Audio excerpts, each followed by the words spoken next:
The Fabulous 413 podcast is funded by the UMass Amherst School of Public Policy, offering in-person and online graduate programs in public policy and data analytics. Admissions now open at umass.edu/SPP. Welcome to the Fabulous 413. I'm Khalees Smith. And I'm Monty Belmonte. Later in the show, we'll explore the line between legacy and compassion in the film Watching Mr. Pearson, which gets a local showing tomorrow, April 29th, at the Garden Cinemas in Greenfield. And Mr. Universe Salman Hamid talks about the parallels between the loss of Hampshire College and the ongoing losses affecting science and research as repercussion of federal agency cuts. But first, New Jazz with Classic Sounds is coming to the Hope Center for the Arts Wednesday evening. So let's talk with Madeleine Peyroux about her career and evolution before you can hear her on stage in Springfield. And I've been saying this hopefully correctly for years, Peyroux, right? Totally, yeah. Yeah, okay. Because there was the very beginning of your career, I would say Peru, and then people were like, it's actually Peyroux. And I was like, well, now I'll try my best to do this correctly for the rest of ever. You know what they say, as long as you mention it, doesn't matter how you do it. Don't call you late for dinner. Yeah, it's just, I think the spelling of my name was a big liability for a while in the beginning, that it was like, oh, nobody's going to be, people never could remember my name or pronounce it. Even if they could remember it, they didn't want to say it out loud because they were afraid that it would be wrong. Yeah, that was me at the beginning too. But then I love getting corrected. That's how you learn. My name is Khalees, and it has 2 eyes in it, and it frightens everybody that looks at it on a page. Yeah. It's a beautiful name. But if we could just get over like the sort of sensitivity to correctness and being corrected. My mother still corrects my emails, later.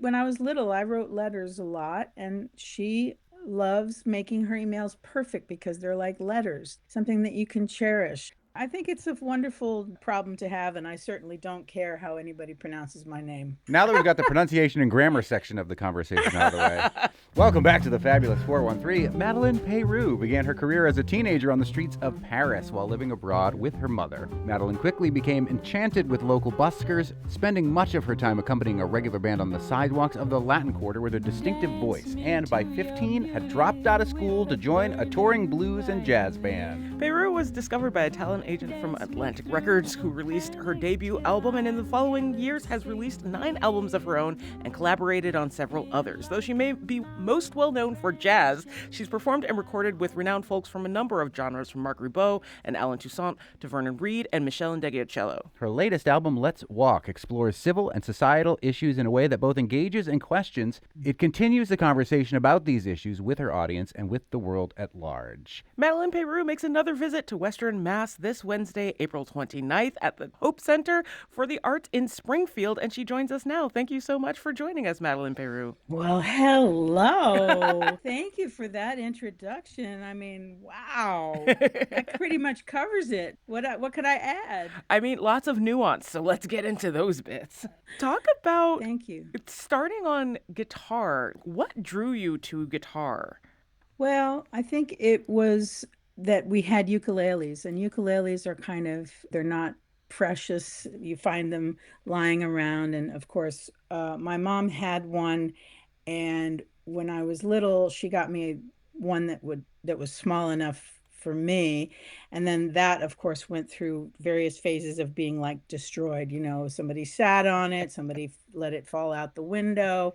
But eventually I started playing hers when I got big enough. As an adolescent, she had a baritone ukulele, and she saw me playing it. But also we played and sang together, my mom and I. And my mom would sing in the mornings. Every morning she would sing, almost like to spite the world, I don't mean to spite the whole world. I mean to spite the kinds of things that she had to face, like being single mom and got to get up and go to work, and also these kids that don't do everything I wish they would do.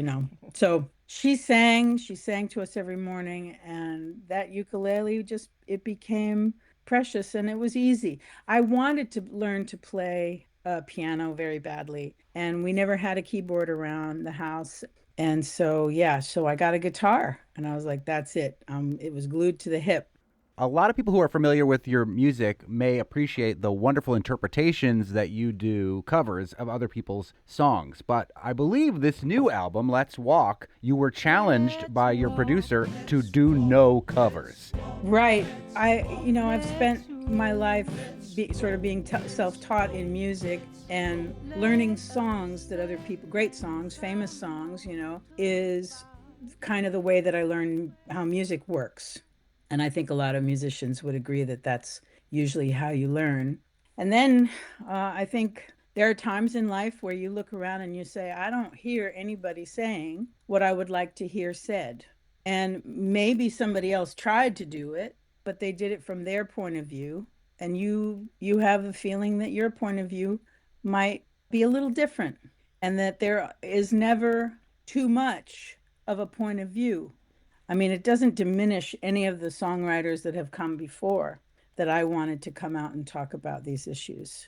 And I find it difficult if somebody thinks that we've had enough of hearing about something. You could call it politics, but, it's more of what it means to be human.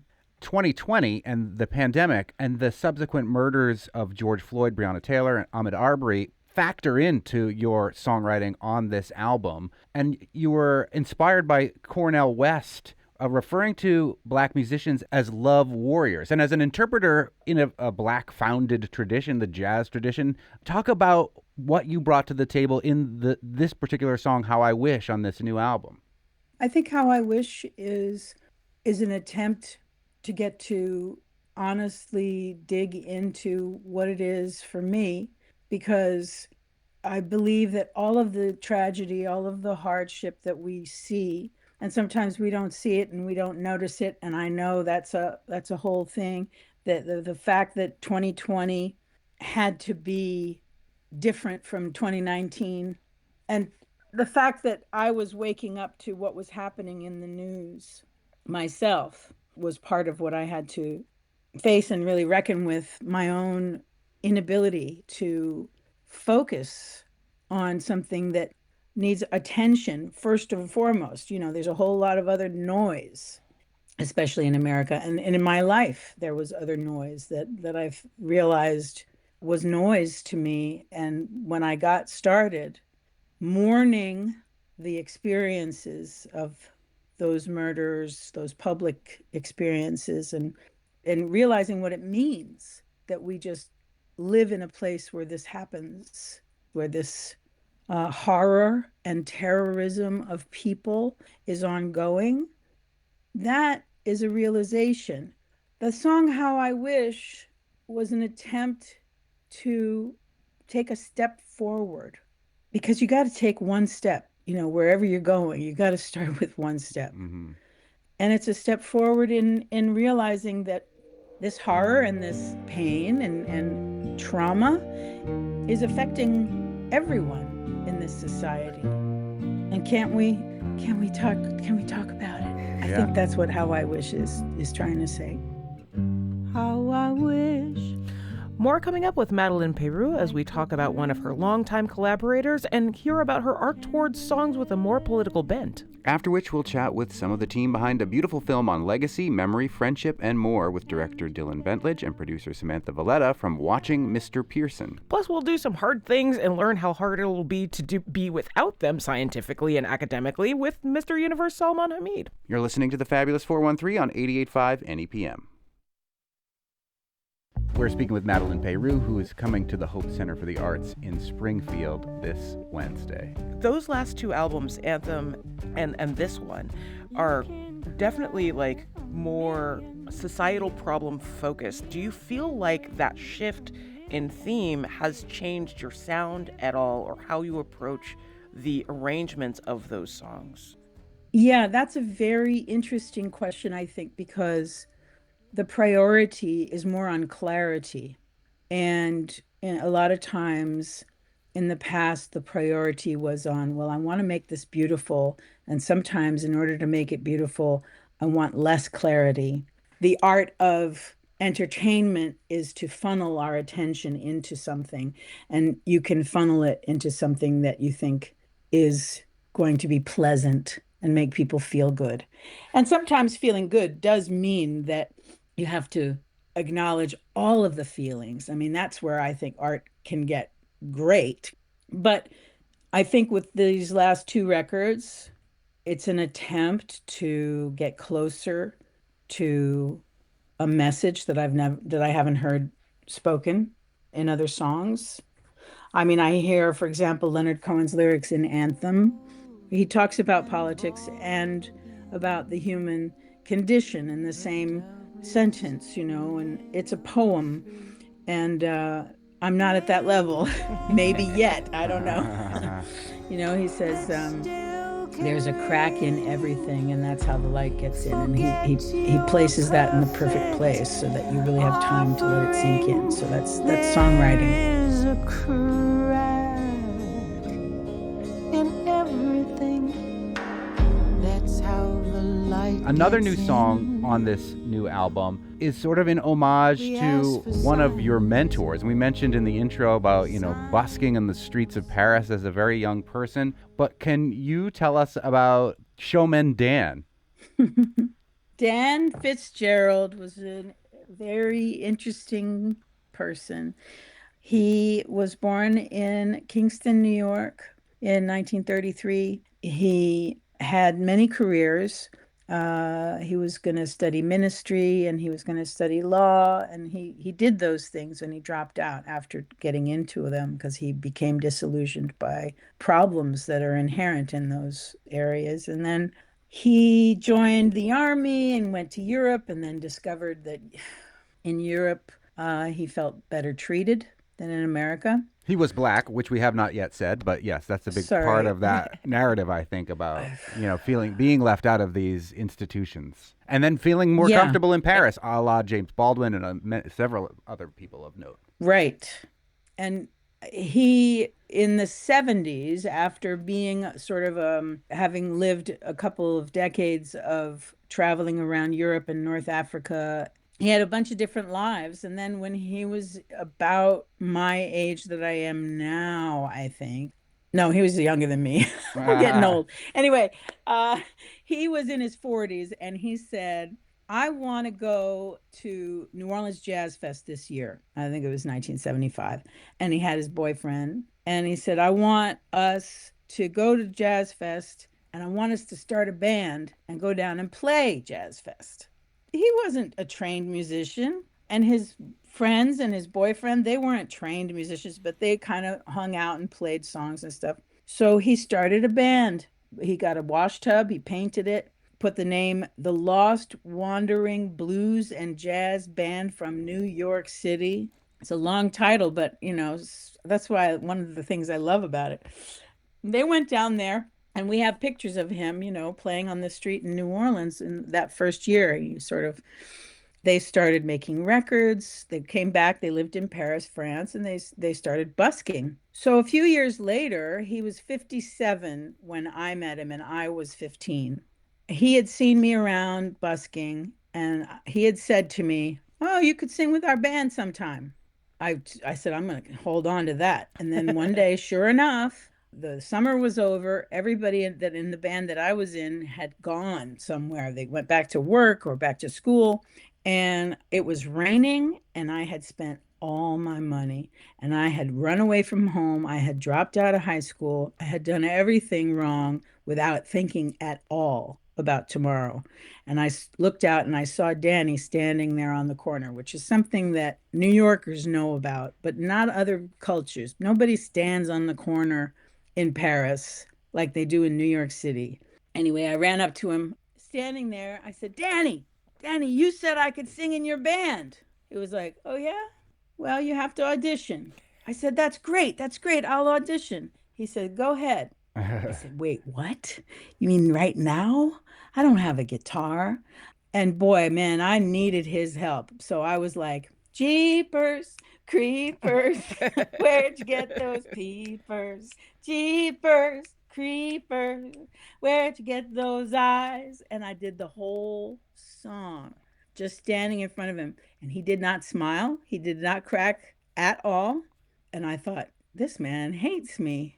And then as soon as the song was over, he totally broke into a big smile and he said, "Okay, you're in the band." I was like, "What?"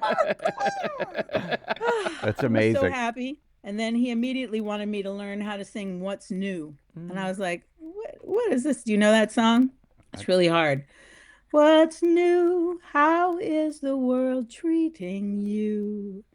You haven't changed a bit, lovely as ever, I must admit. What's new? Probably I'm boring you. Very romantic. And I was like 15, like, well, first of all, it's a bit too high for me. So I never did sing What's New. He just used to get mad. He said, "No, you're not doing it right." So I joined his band. I lived with him. I lived on his boat. We toured around, and I was there for about a year and a half. But he was part of my life ever since. And he became kind of a father to me.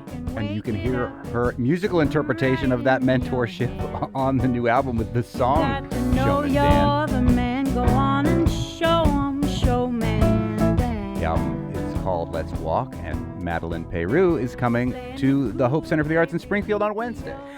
On this album, you've got 3 languages. Are there things that are easier to express in French than they are for you in English?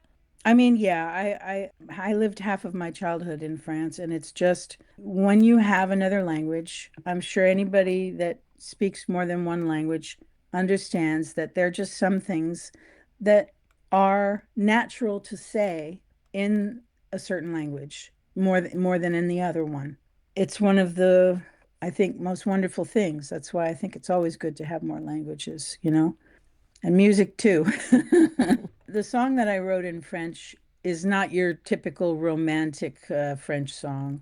It's very much about people who own an apartment in Paris, like myself. I mean, I don't own it, but I will inherit an apartment from my mother. She owns a little apartment in Paris, and she lives there. But I remember Danny specifically telling me at one point, I remember saying to Danny, "Man, who are these kids that keep hanging out with us? And where do they go? How do they make money?" And he said, "Man, their parents bought them an apartment. Don't you know that's how they do it out here? Their parents bought them an apartment." I said, "What?" They don't seem particularly rich or exclusive, but in Paris, it doesn't present the same way as it does in America. So you don't always read those things. I guess what my point was, I'm going to inherit this apartment from my mom. And I thought, man, I could just become one of those people that just doesn't doesn't care at all about the world. Of course, I'm not going to do that. But that's what the song is about. It's like somebody who goes, "Man, I don't care. Whatever happens, I just get to go to my little apartment in Paris, go back." And hopefully we do have something where you can go and be safe and get away from it all. And at the same time, don't we need to also figure out what is the right balance? It's just a balancing act, and the song is just a cute song. It is a very cute song. Madeleine Peyroux makes another visit to Western Massachusetts with a new album this Wednesday, April 29th, the Hope Center for the Arts in Springfield, right across the street from our station here in downtown. Thank you so much for sharing your stories with us and sharing your new music with us. My goodness, it is such an honor to be with y'all. You're very, very, very kind. Thank you. Je ne m'en fais pas. There's a movie on the way as we speak with the folks who've made Watching Mr. Pearson, which gets a showing at the Greenfield Gardens Cinema tomorrow night. But first, someone who totally loves cinema but is going to talk about way sadder things than fun movies. Salman Hamid, Mr. Universe, talks about the demise of both science in America and Hampshire College next. You're listening to the Fabulous 413 on 88.5 NEPM. The Fabulous 413 podcast is funded by Northeast Solar, helping Western Mass families achieve greater energy independence through solar power, battery systems, and air source heat pumps. Northeast-solar.com. To boldly go where no man has gone before. Mr. Universe, you had to get bumped for 413 Day, and then you had to get bumped for Patriots Day. Meanwhile, your institution of higher learning closes, but we are back at the kitchen table of formerly Hampshire College astronomer, Dr. Salman Hamid, Mr. Universe. Before we launch into the other sad news about the state of science in this country, any more thoughts on the closing of Hampshire at the end of 2026? I mean, it is a big news and it is a sad news. So I was part of the School of Cognitive Science, as I talked last time, which no longer exists because of the previous crisis of 2019. Nevertheless, we are all planning on going to the commencement in May. So there will be more opportunities to talk about it. The only thing I should mention is I have been on leave, so it does not impact me directly, but I'm just shocked and a bit appalled by the fact that faculty and staff are being let go with a 2-month notice, most of them, without any kind of severance. To me, that's a little bit of a surprise because even as Hampshire, and this time, because there were crises going on, people thought that it's going to take, for example, a year to close down. Even when if it decides to close down, it's going to be a year. And for academics, the job cycle is a year job cycle, and it usually is in the fall. So it's not like nowhere to go. Other job positions where, okay, so you let go of 2 months and, well, you can find some other position. Those positions simply do not exist. And also, and we're going to talk about billionaires in a second, faculty are not exactly billionaires usually. Right. You don't have the kind of savings and the kind of cushion that you can survive, say, for example, 5-6 months without pay. Putting all of that in context, to have a 2-month notice or 3-month notice that, I mean, most faculty and staff are going to let go by June 15th. I think that's cruel.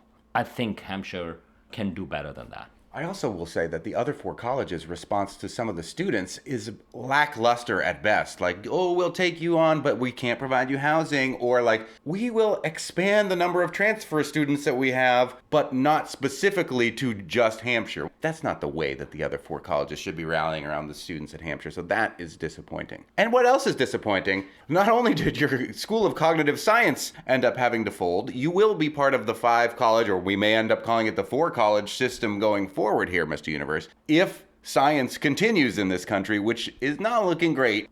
Right. So, I mean, I think science in general, especially under President Trump, there have been proposed cuts last year as well. Because we talk about space, so oftentimes we talk about NASA funding, which has also been proposed cuts for that, about, I think, 30% or so. But other parts, and forget about the Climate or Environmental Protection Agency or others, but you also have National Science Foundation, and last year the president's budget actually wanted to cut over 50% of its funding.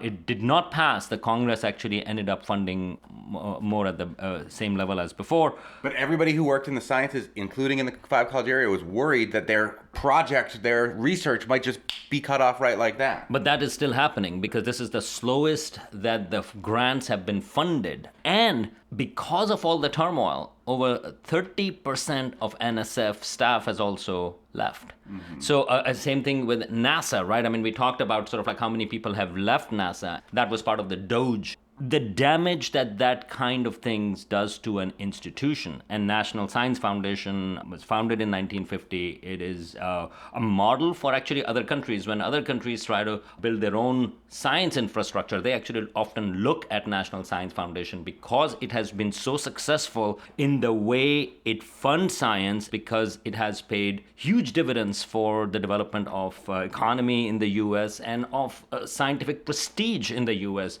Don't forget the prestige part, because when people talk about a superpower, the US has been a standard, a flag bearer for those things. But just this past Friday, so there is an independent board, which is the National Science Board, which was also founded in 1950, which oversees National Science Foundation, NSF. It oversees its budget, and all of its members, and I think there are 22 members, was fired on April 25th. They were given no reason.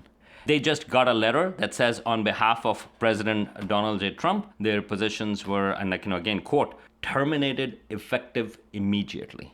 Now you don't have an advisory board. Now it's going to get replaced. Some people, we don't know actually why this happened. Usually it's a 6-year appointment, and people are staggered in terms of their appointment. So the reason is you don't want to lose everybody at the same time. For example, there are no turnovers. Well, guess what? Here the entire board has been disbanded. Mm-hmm. As it turns out, There is a new head of NSF that's also coming in, Jim O'Neill, who's a biotech investor.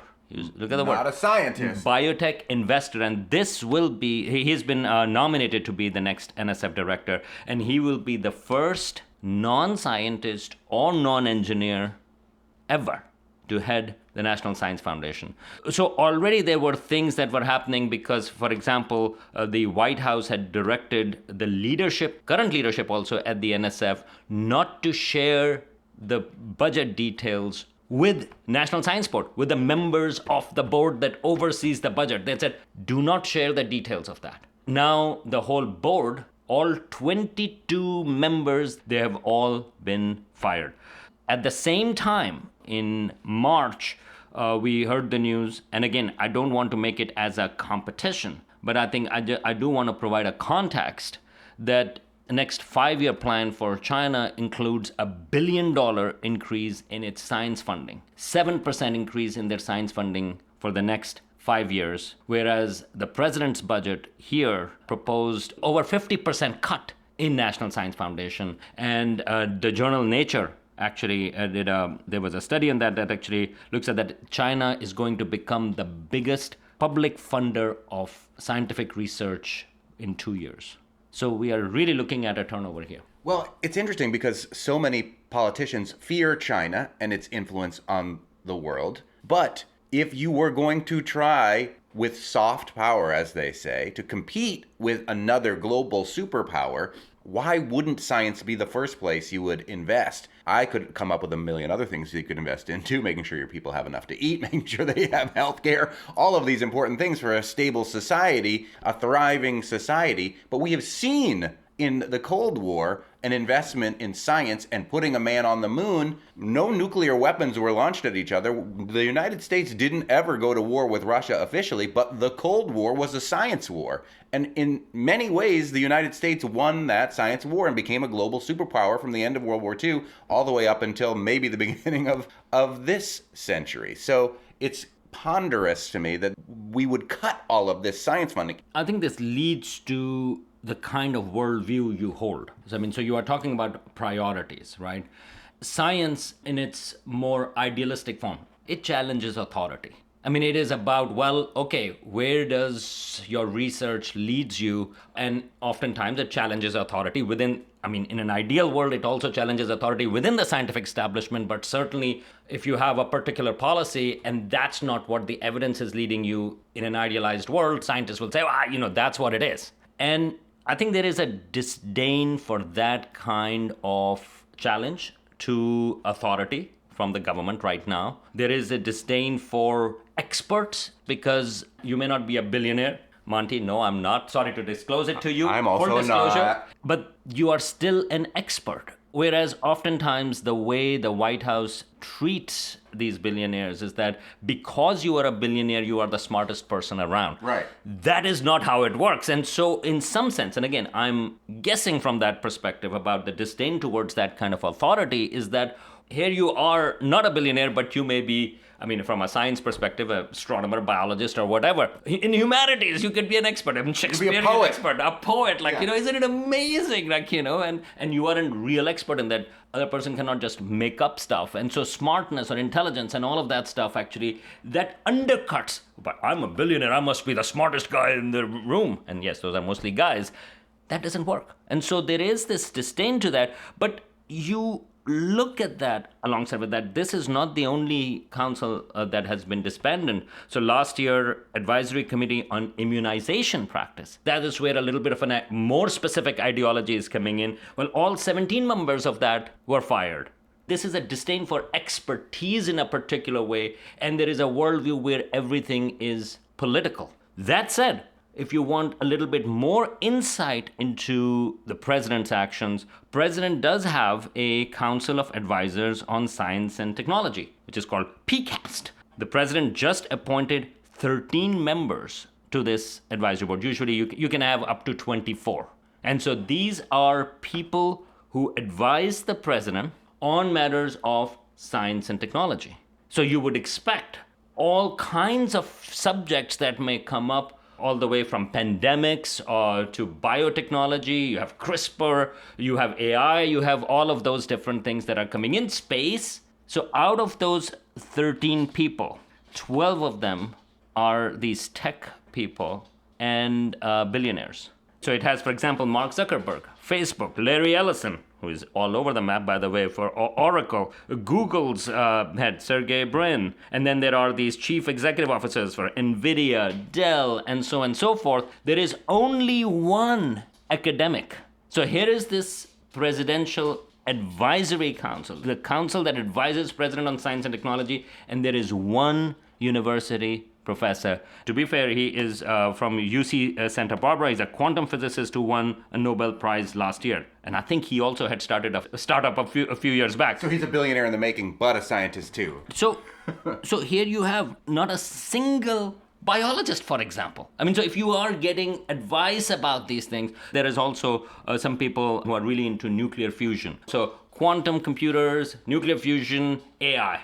That's it. That's the beginning and the end of expertise that is going to be advising the president. And what kind of advice do you think Mark Zuckerberg is going to give? Or Larry Ellison, or those? I mean, they are going to be talking about their bottom line, which is about the use of technology, exploitation of people as well, for AI, for data centers and things like that. But there is nobody else that can actually provide you the context in terms of other fields or the harmful impact of their technology that is taking place on all over the world. So something who would have challenged potentially these kind of views would have been advisory council, for example, from the National Science Foundation. Well, so those have been disbanded. Now they are being replaced by tech bros. This is not a hopeful conversation today, Mr. Universe, with Hampshire and all of those folks not having anywhere to go, science being diminished. At least it's sunny. It is, but, I was going to go into the climate change stuff, but I will pull back from it. But I think the key point is that we should not lose sight, and we should remember that as well, just like Hampshire to a certain degree, the importance of these institutions and the way they were built. Usually the President's Council of Advisors on Science and Technology have included, half of them would at least be academics, and they would span a wide range. And it was better for the president, whatever your political ideology is, to hear different viewpoints. And it was better for the country because there were these experts who were providing information to the president. If you have this narrow kind of vision, again, not as a competition to China, but you can imagine you have a really narrow tunnel vision about what the world looks like, where the world is going, because you are only looking through it through AI, quantum computers, and things like that. You are going to miss out on a lot of development that is taking place, and you will be in for a surprise. Having a narrow vision is going to be detrimental no matter what. I feel like you could apply that lesson across the board to a good number of things just in general. Certainly. And if that bummed you out, maybe seeing a film with lots of local ties will make you feel better, especially if you can ask questions of the filmmakers like we will. Lucky for you, there's a showing of Watching Mr. Pearson at Garden Cinemas in Greenfield with a talkback that you can go to tomorrow night, April 29th, and we'll give you a preview with director Dylan Bentledge and producer and actor Samantha Valletta just after this. You're listening to The Fabulous 413 on 88.5 NEPM.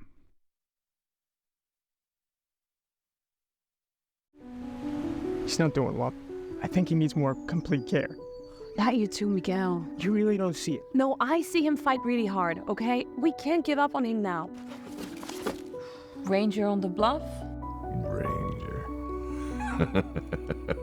That was the first time I had to ride a horse, take after take after I take. hate being called mister. Pardon words are still bouncing around my head, lighting up my circuits like a pinball machine. Welcome back to the Fabulous 413. When an aging Hollywood legend can no longer decipher the past from the present, two caretakers with very different solutions must find common ground or lose their jobs. Watching Mr. Pearson is a new feature film that will be screened at Greenfield Garden Cinema this Wednesday, April 29th at 6:30 with a talkback to follow. We are joined by Samantha Valletta, who works at the UMass Fine Arts Center and who is a local filmmaker based here in the Valley and owner of Heady Films, who produced this film, Watching Mr. Pearson. And we are also joined by the director of the film, Dylan Bentledge. Thank you so much for joining us. Thank you.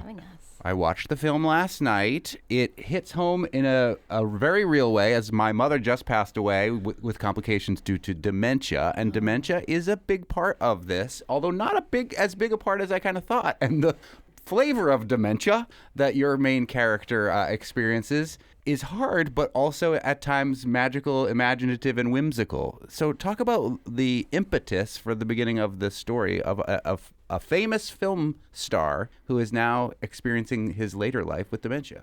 Yeah, I think that when you're making independent films, it's a combination of what you already have in your toolbox to make that movie and also what you think might be interesting for people to connect with and your own personal connections to the story. So my grandmother had dementia close to her passing from cancer, and my co-writer, his grandfather was going through it while we wrote, actually passed away right after we filmed.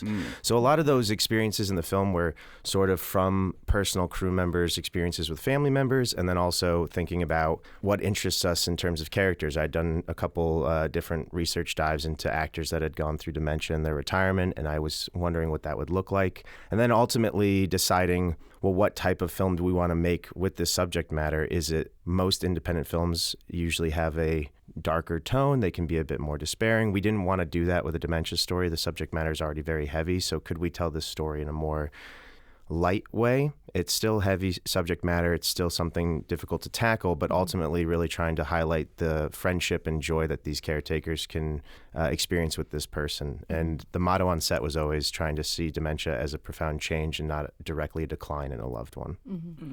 You work at UMass Fine Arts Centers, and you're Greenfield based, or where are you? Shutesbury. Shutesbury, the Shutesbury Athletic Club, Oh, the SAC. yeah, We the just talked to SAC. other filmmakers who actually live in Shutesbury too. So did you? Is it do you know the East accidentally a Hampton hub film for do you know- filmmakers? Yeah, is it the It's thickly Thickly settled? short film? settled Yes, folks. They were yes, just I on know the show Jordan, last yes. week. So yeah, one day I'm gonna, and I go with my friend who's a filmmaker to the Shutesbury Yeah, Athletic no, Club it is. from Turner. So anyway, As I'm saying, It's a maybe very special place. Maybe it's a weird accidental hub. it's certainly a great location shot. It's an unbelievable place. It's filled with the most creative minds, literally from around the world. You would have no idea that that's what you're walking into. It's a little place in the middle of the woods, and it's just unbelievable. And you don't have to be an athlete. All you have to do is drink. Yeah, it's not, it's not a gym. Just go in and get a nice beer. Yeah, my 12-year-old who has closed down bars with me is like, oh, they have like athletic equipment there? I'm like, no, it's just a They name. have a pool table and some darts, and I it's a think good I played time. pool at a place like that, Yeah, actually. I was you would love expecting it. ellipticals, and I just saw, a bar, cigarettes, and pool Yeah. tables. Oh, What is absolutely. athletic Yeah. about this? Yes. Yeah, there's a great pool scene in this movie. I mean, billiards they're both- and also they're the same. Yeah. aquatic. But Dylan, where are you based? I'm based in Malden now, so right outside Boston. Yeah. I kind of jump all over. I started my film career in Amsterdam for 3.5 years. Wow. Yeah, and then moved to New York for 3 years. That's when we started coming up with this story. And then after working with an unbelievable Massachusetts-based crew, courtesy of Sam, moved up here to maybe work with the same people more often. It's just a really unique hub for great filmmakers and great talent. I've been telling Dylan for the longest time that Massachusetts is the place to be for filmmaking. I really believe that, especially independent filmmaking. And I'm glad that he's finally jumped on board. What was it like starting to film in Amsterdam? It was different. My dad's actually from there originally, so I was thinking after school, all my friends were going out to California, and I thought, well, you know what, maybe I'll just go to Holland for a little while, because when will I get the opportunity to do that? Like, I'm young, I have no ties, I'm going to go. Funded Yeah.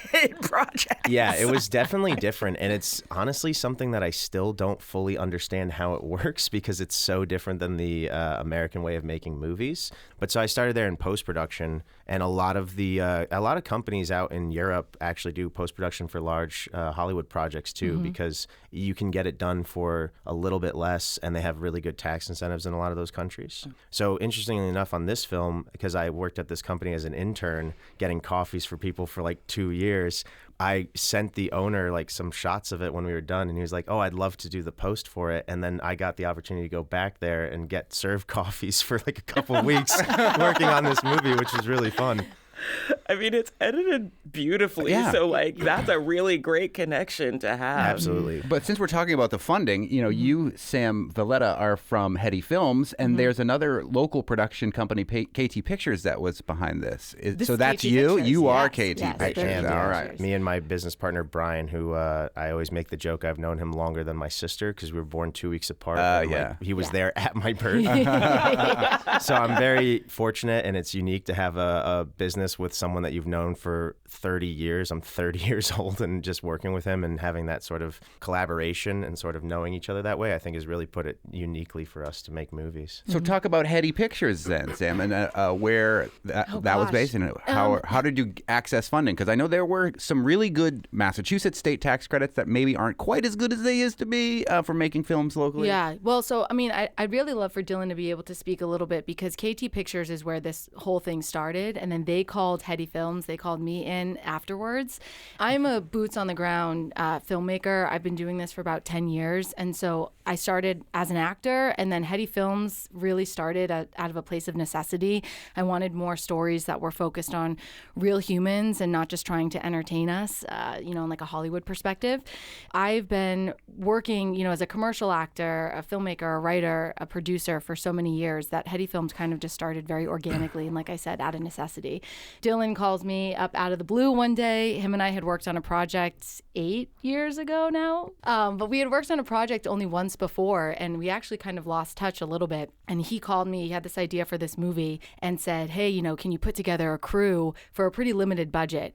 And I said, great, send me the script. And he goes, well, we don't have it yet, but I, had, like I said, I had worked with these gentlemen before. I believed in our collaborative efforts to be able to put together something great. And I started building out the team, bringing in our G&E, bringing in our camera department, piecing everyone together. And we were able to put it together pretty quickly. I mean, I do want to just reiterate that was probably the most important call we could have made, was call Sam, because but we learned so much from Sam in terms of wrangling a crew together, a really talented crew, making that camaraderie super strong to keep people super interested in the smaller budget production, because it's very difficult to, make something of this size with limited funding.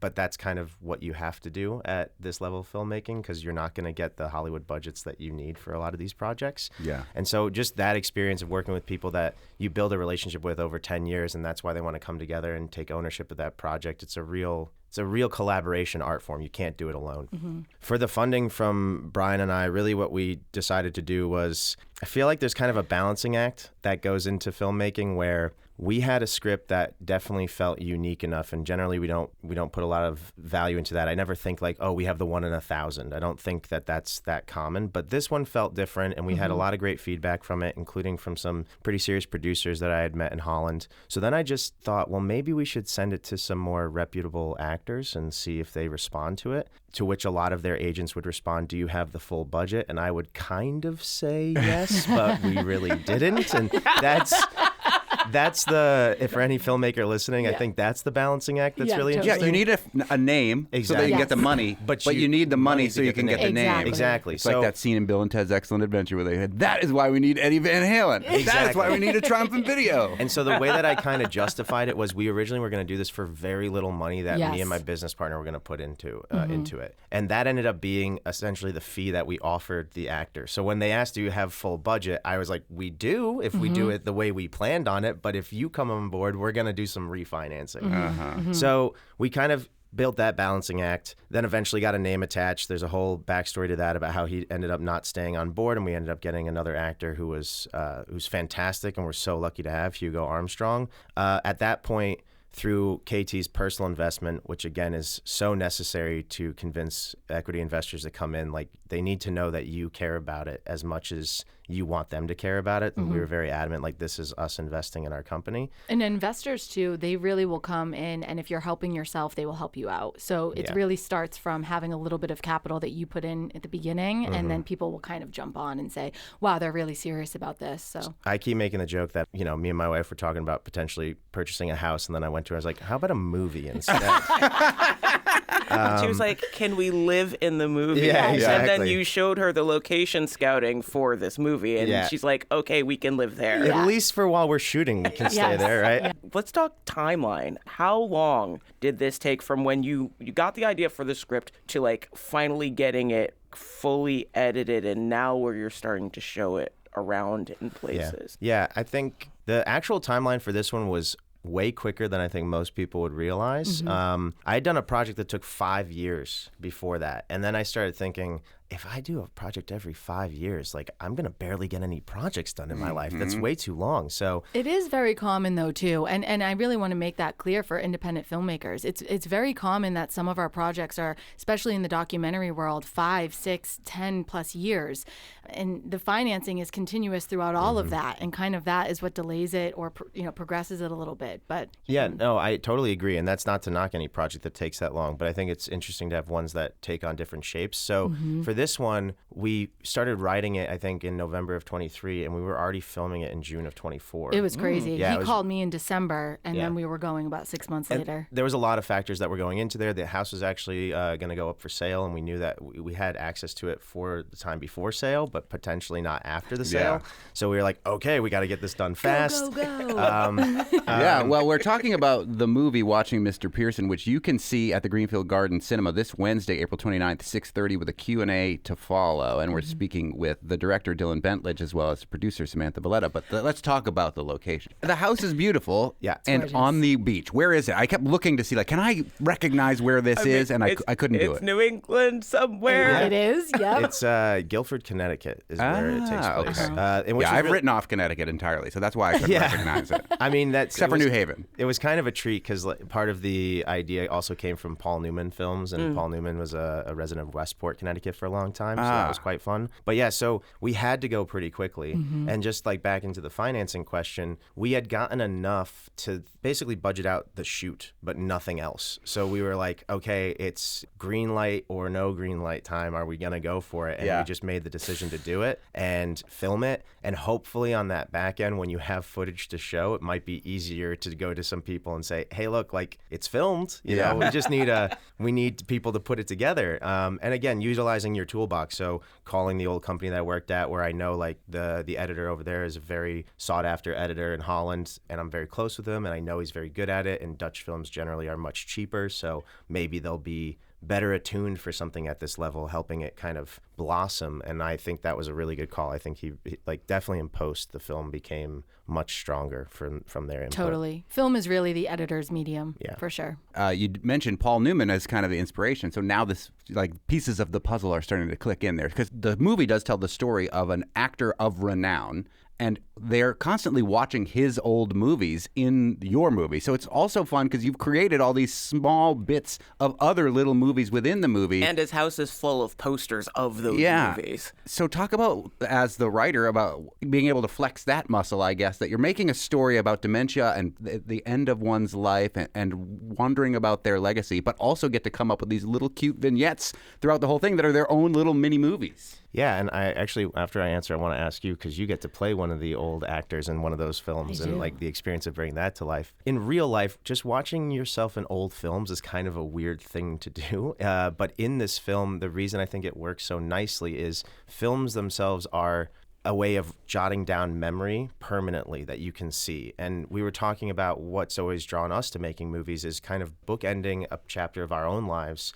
to be able to like remember and think back fondly on that experience of being on set together. And that's sort of what Robert Pearson is doing with these old movies. He's not only a retired actor who probably feels this sense of being left behind by the population in some respects. I mean, at some point, I think being an actor does come with this idea of fame, right? And how he used to be really well known. So he's not only losing that, but he's also losing himself in a way. And these movies are a way for him to relive those memories at a time where I think it's very difficult for him to keep all that straight in his head. And definitely in the house with the posters, there's so much more things in that house that you don't see on camera that we had our set designer build. So when the actors stepped in, it felt like they were stepping into 35 years of just life. It for was this transformed. character. If you saw the house before, I mean, what our production design team was able to do was unbelievable. It truly was walking onto a set. There's a lot of beautiful scenes in the movie where they're opening up the boxes of, you know, feelings of nostalgia, and within the boxes, as Dylan was just alluding to,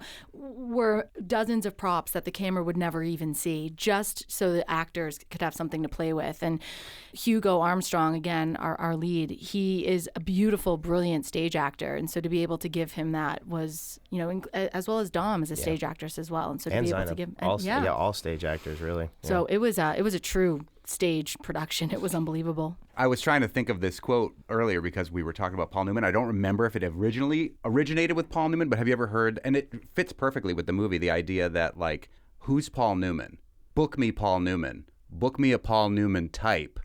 Who's Paul Newman? Mm-hmm. You know what I mean? Like this cycle of like pertinence when it comes to acting, where it's like nobody knows who this person is. They're trying to get found. They become a sensation. They become such a sensation that the people want to emulate them, and then they go back to irrelevance again. It's funny because I've heard that with other actors too. Because I couldn't remember who the first actor was that they plugged in that. It plays for any A-lister really. But my co-writer and I always talked about like we're writing essentially the section of a famous person's Wikipedia page that says and then they passed or then they retired. Right. Like the whole film takes place in that one sentence of their life. Right. And I don't know, that just was really interesting to us. Like another origin story for it was I don't know why, as I was biking through New York one day and I was just thinking about actors and I thought about how Sean Connery had retired for 17 years. And then I later discovered that he had suffered from dementia for a large part of that retirement. Yeah. And I just thought he was out of the public eye for 17 years. Like, what was that like? I'm so interested to think about that time. And that's really what we wanted to think about. We're getting little glimpses of that with Bruce Willis now. Yes. Which is, so exactly. But I don't want to think of Bruce Willis as being as old as your character in that movie because I think of Bruce Willis as still a young person. I think he's 70 now. What is time?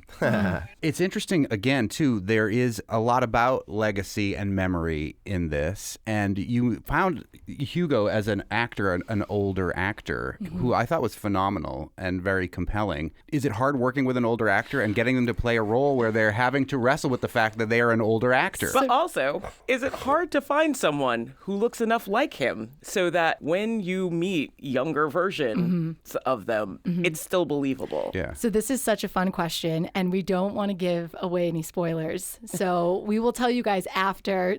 Okay. We can answer the one about the younger actor. No, well, we can, but also I want to talk about something in production. That was a huge thing that I was concerned about from the beginning, bringing on the team, and thinking about insurance. How can we have an actor when you get to see the movie, you'll see some of the scenes and the stunt work. How can we have someone who is 75 or 80 years old? How can we safely have them perform this role with the limited budget that we had? Making sure, of course, safety is the most important thing on a set, and making sure that this actor would feel safe and feel comfortable. And so we got a little bit crafty with it, and I'll leave it at that. But finding the younger actor was a really interesting story as well, which I'll let Dylan share. Yeah, so after we had cast Hugo in the project, and we were thinking about who's going to play this young Robert Pearson, and you could probably get away with someone that didn't look that much like Hugo on the screen, like when they're watching the old movies. But specifically, there's one scene in the movie where they're going to be together. And again, I don't want to give too much of that away, but how are you going to make that feel like the same person? And Hugo had just, after we cast him, told us, hey, I met this guy one time at a reading who came up and complimented the reading, but I couldn't help but think he just would be such a perfect younger version of me. Yeah. He may be... It was so he cast him. Yeah. That's amazing. He goes, I have no idea if he can act, but you should give him a call. Yeah. And so I have no turns out it was idea Hugo's if he son. can act. Truthfully. We genuinely wanted people to think like, did they cast that guy's son? Yeah. No, because they're the same height, they're the same build, they have the same vocal register. It's uncanny to me how similar they really can be. But it's just another kind of beautiful serendipitous thing of like indie filmmaking to me where, people are just all taking ownership of that project. They care about it a lot and they're bringing in ideas. And especially at this level, you want everyone to be doing that and feel confident. And that generally strengthens that project far more. Funny you should use the word care, since that's going to be at the crux of this question. But I think one of the really key and important points of this whole movie is what care looks like and what it needs to be actual care for the person, instead of something that is like mere rote and mere prescription. Like, did your ideas about that care shift as you were writing this, or as you went through the filming of this movie? Greatly. Yeah, originally we wanted to write two characters that could have maybe a contentious relationship from the beginning. Not one that's going to be too surface level, but you can kind of feel that they're not fully friends. And how do you do that? Well, and these two are the caretakers of Mr. Pearson, who's older. So, exactly. Yeah. And so how do you do that? I mean, the quickest way would be to have one that really values Robert friendship, and there's so much backstory to Caroline's character, Dominique Zawada's character, that I think leans into why she would be that person, particularly being, you know, an immigrant coming to the States. I had that experience living over in Holland to start, like, friends and work kind of blend together because it's your only social connection to start. So it made sense for her to have that. And then Miguel's character being more by the book, more prescriptive, like you described it. I think there's value to both of them. But ultimately, what it really taught me was that there's no real right answer, and it's important to try to build a strong connection as much as it is to, like, have the most proper care. And I think both caretakers in the film care for Robert to the best of their ability, and they do it in the ways that connect with him the most, and therefore it makes the best care that he could possibly get. And that's, I think, also an interesting sort of lesson in the film, because Robert has the best possible scenario of care for anyone who is going through like something like this. And I think that's also interesting because ultimately it still just moves one way. It's still a very difficult process, and the film doesn't want to shy. We didn't want to shy away from that in its topic. You know, what I was able to take away from it, and so many people on the team really were, is it. You know, you hear it all the time, but this movie really made it so true. Is it takes a village. We really need to rely on our communities now more than ever, and remember that we need our friends and we need our family, our chosen family, whatever that may look like, to get through this life, be it through physical challenges or mental decline or just the day in and day out of the emotional weight that we all carry. And so what we were watching when the actors were performing and when we watched the movie on screen, we see it so in our eyes, but we were feeling it viscerally on set. There was a lot of beautiful moments, and so many of us have been working for so many years, and I, to this day, have never experienced something like this. There's a scene in the movie, a beautiful scene in a beautiful vehicle, and I'll leave it at that. And when Hugo was performing, it was so real. And normally the crew behind the camera, we are just all so focused on what could go wrong and is there something in the shot, and we're focused on it from a different perspective. We're not just enjoying the story. And the performance in tandem with the writing was so powerful that every single person behind the camera, we all were having an emotional reaction. We were all, you know, our eyes were filled with tears because it connected to us on such a deeper level, and it made us think about our own loved ones. And so just the same way it took a village to make this film, it takes a village, you know, that's the message that we want people to get, hopefully, or one of the messages from it is you need your community now more than ever. So start contributing to it. Yeah, it's definitely something where we're all going to experience that at some point too. So I think hopefully what we wanted to do with this film was get a deeper understanding of that, even if it's not an easy thing to describe in one sentence or one word, and try to really like understand how to care for someone going through those things. We actually had a screening a couple days ago, and one of the women in the front row said something so nice where she talked about how her husband's grandmother was going through it currently, and she's always had a hard time finding ways to connect. And then after watching the film, she said, I'm just so excited to see her again because I feel like I have so much more like ideas and ways to really connect with her and like understand what she's going through. And ultimately that's the response you want. Like you want someone to come away and feel inspired on how they can build a connection with someone who's going through that currently. Yeah. We had someone at a screening in Boston, one of our sold-out screenings, which we're very proud of because we also are self-distributing this, which we love to share. But we had just an amazing response from so many people. And one of the responses from someone who I've had the pleasure of knowing for many years basically said that they felt seen because they are the sole caretaker for their partner who is declining with dementia right now at a pretty rapid pace. And they had such a response that I've never seen this person have before. And it's just great to make people feel seen, and their work is never going to go in vain when you're the sole caretaker of someone. It left me wondering, had I tried some of the things that I've seen in this movie with my mom in those declining last days, would have there been, you know, a better interaction? So yeah, it was really powerful way to think about it all. And it wasn't like I was filled with regret that I didn't do any of these things, but it was like, I wonder if that would have worked and really brought my mom out of her shell towards those last days. Yeah, but it also brings the question, like, if you don't see the results of somebody else's work, you can't necessarily adjust what you're doing for different results either. In addition to like needing that village, some of those lines of communication need to be just a little bit stronger too. Yeah. And that's something that we see between the two caretakers in the film is they want to approach this entirely differently, and it's really through them finding an understanding and working together and being able, exactly as you say, to communicate. Only then can you find may be a resolution, or at least the path towards one. Where did the name for your production company come from, Hetty Films? Is it just Hetty Gabler, or is it other things? Thank you. Well, now it's H-E-D-Y. Yeah, H-E-D-Y. Looking back on it, yes, but no, it's it's my dog's name.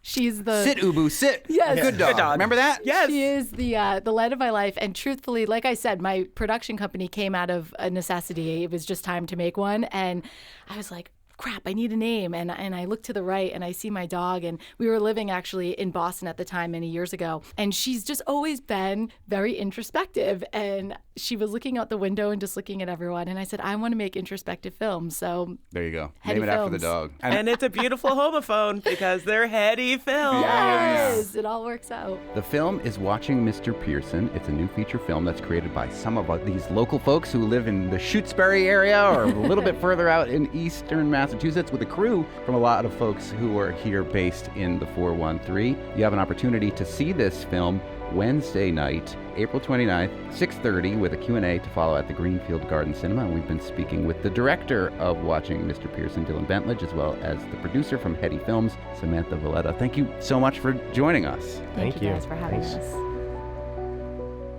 It's so pretty. It is pretty. We should have a filmmaker meetup at the Shutesbury Athletic Club, too. That's 2 filmmakers locally in a row that have connection to Shutesbury Athletic Club. And last time I went there, I went with a filmmaker. It feels like they're doing it on their own without us, and we just want to be invited. Yeah, and when you're in there, you feel like you're in a movie so what set we're anyway. doing is we're asking the filmmakers who convene at the Shutesbury Athletic Club to invite us next time. Yeah. That's a different ask. We're asking now. Okay, we are asking that now.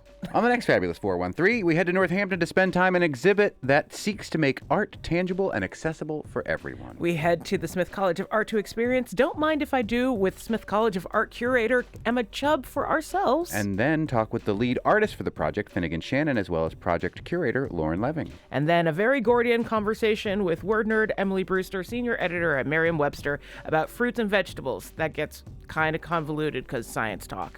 If you've got a question for the Word Nerd, send it to us, thefab413@nepm.org. I'm Monty Belmonte. I'm Khalees Smith. We'll talk to you tomorrow on the Fabulous 413.